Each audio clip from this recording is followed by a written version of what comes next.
Hello everyone, thank you for joining me today. This is the second video for today.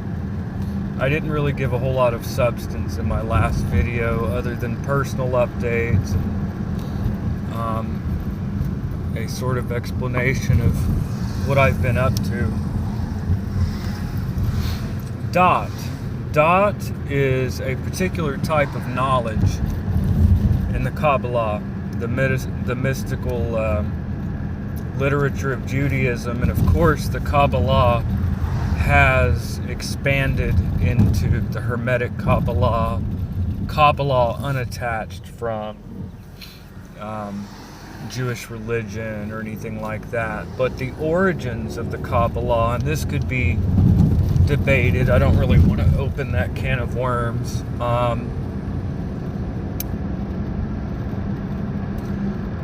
Kabbalah, Daath. Daath is a very particular type of knowledge. Much like in Hebrew is much like in Greek is a very descriptive language. There are different words for knowledge, for example, in Greek. Different words for love also. For example, philia, friendly type of love, eros, erotic, sexual, romantic love, and agape, divine, ecstatic love. Well, Daath is a particular form of knowledge. Daath in Hebrew, many ancient languages were very rich with meaning. Daath refers to a type of knowledge through direct experience. Oftentimes in the Bible, it referred to someone knowing their wife, or knowing their husband, or knowing someone.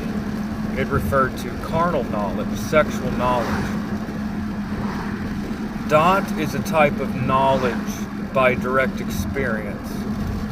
Now, once again, we're going into some of the Jewish mystical interpretations of Scripture, Torah.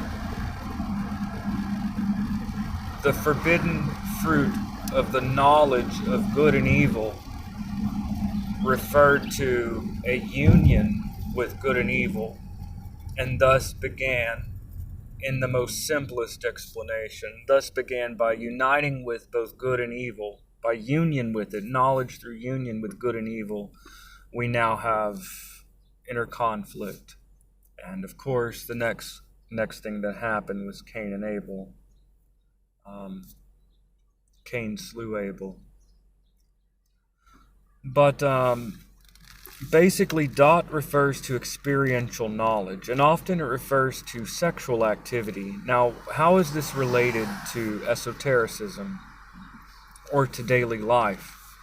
Anytime that you get to know another person, no, it's not sexual per se, but anytime that you get to know another person, there is a type of union that takes place and a change, an effect, okay? Because two people that come from two totally different perspectives, two people that come from totally different perspectives in life, different histories, different everything, they have a type of union when we communicate. What is communication? I say something and you listen. In a way, you are impregnated by the words into a type of knowledge. In a way, not literally speaking, I'm referring to allegorically, when we have direct experience of something, there is a union that takes place between the subject and the object. There is a union that takes place between the subject and the object. Any type of an experience is a type of ecstatic union, okay? It is a type of union. That is why we need experience. There are different approaches to mysticism. One is that of withdrawal. If I want to reach deeper layers or more subtle layers of reality or of my own being, I am to withdraw the senses, to withdraw, detach my desires, everything. Another approach is to work through matter, through the daily experience. And in my opinion, we have lessons in life. Difficult people, difficult situations, trials, illnesses, loss. These things, sometimes they are just damaging and traumatizing, whatever. That's true. But there are many times when some could even say at all times, there's something to be learned. This is the school of life. And to tell the truth, our daily physical, mundane lives, this is where the invisible becomes manifest. This is where we can take the realm of ideas and make them into forms. We could take the ideal and make it concrete. We take the abstract and make it concrete. We take ideas, we take plans, intellectual things, and we turn them into material reality. We have experience. But yeah, having a direct experience of something permits us to grow. What is growth? Growth occurs through some type of a stimulus. What type of a stimulus brings about growth? I would say experience. There's so much to be said for a type of knowledge not gained in books. You could read all the books you want. It does not mean that you will distill wisdom. True insight comes through life. In most ancient cultures around the world, there was a deep reverence for the elderly, for those of advanced age. In our culture, we have torn down a lot of traditional structures because we believe it to be enlightened. I am still of the opinion that the elderly should be respected. Does that mean we should be doormats to the elderly? No. But I personally am someone that says, yes, sir, no, ma'am. Absolutely. Try to open the door for someone elderly. Try to show respect because they've been through so much in life, and maybe they're not physically capable like we are to do the things that we do. I think that the young should help the elderly, just like the able-bodied should help those that are disabled. Of course, everything depends upon context and the situation. But why was the aged so venerated? It was because of their vast wisdom, their vast experience. They've been through so much in life. And yet I think a lot of older people are just tired, and maybe their intellects, their wits are not quite what they once were sometimes. But knowledge, true wisdom, comes through the direct experience of life. So what I'm saying is, if we want to grow, it's a big aid, it's a big help to have some type of experience. I would like to invite each of you to have some type of experience today, to change the routine. Routine is important. It's necessary to have some type of structure to our lives.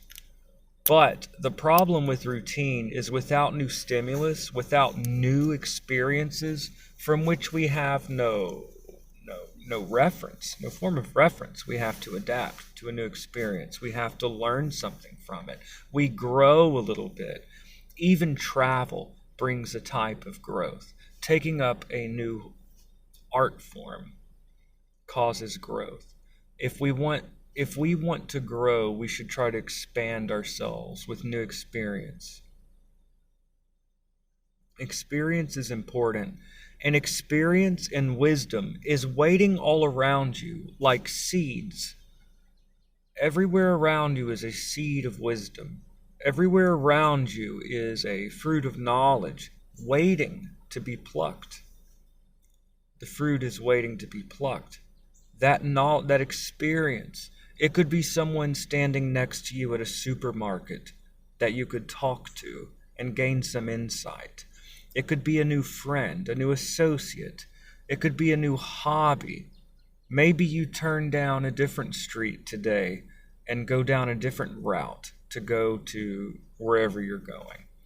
You might have some type of experience. This requires that we not drive or maneuver through life with our eyes closed. Often we maneuver through life blinded. Why? Because we're trapped in our thoughts and we're not focused in the opportunities around us. Part of going with the flow from a Taoist perspective, part of Buddhist mindfulness, whatever you would like to say, awareness, consciousness of the world, part of being in Malkut and really immersing ourselves in Malkut before ascent in the Kabbalah on the Tree of Life. All of these systems, they talk about distilling wisdom from the things around us. Around us are so many things that we could learn and grow from. The problem of routine is essential because we are creatures of habit and life is the accumulation of days, and obviously what we repeat in a day will manifest in life. We need routine. But the problem of routine is once we've done the same thing over and over and over, and we've distilled pretty much all the wisdom we can from it, where is the growth? That is why I think it's important to mix things up. Go somewhere you've never been before. Talk to someone you've never spoken to before. Are all experiences good? No. But that is part of the awareness of duality, good and evil. The knowledge of good and evil here also demonstrates that there is not just that there's also good and evil. There is truth and falsehood. There is appearance and reality. This is the nature of duality, and Pythagoras and many classical Greek philosophers talked about the dyad. Duality is a type of mirror, a maya, an illusion. Why is duality a sea of an illusion? Because duality itself, each pole reflects its opposite. If we are in the midst of the world of forms, the world of duality, we have to be aware that not everything is as it seems. Not everything is a truth. So as long as we are able to keep our eyes, to be aware that there's truth and falsehood. Not every experience is a good experience either. Not every person that we associate with is someone that we need to hang around. Not every experience is something that we need to indulge in. That's part of that whole duality thing. But ultimately, what I'm trying to express in so many words is that we need more experiences in life so that we can distill more wisdom. We need to have impetus of growth. Impetus of growth comes through new experience. Again, experiential knowledge, Daath, refers to sexual union, carnal knowledge. And in some tantric systems, they see sex, the divine act of divine union, of sexual union between a couple. This sexual experiential union is really, not only does it create life, but all things in life could be expressed through this union of subject and object. You have the subject and you have the object. Are they really twofold? Or are they really one?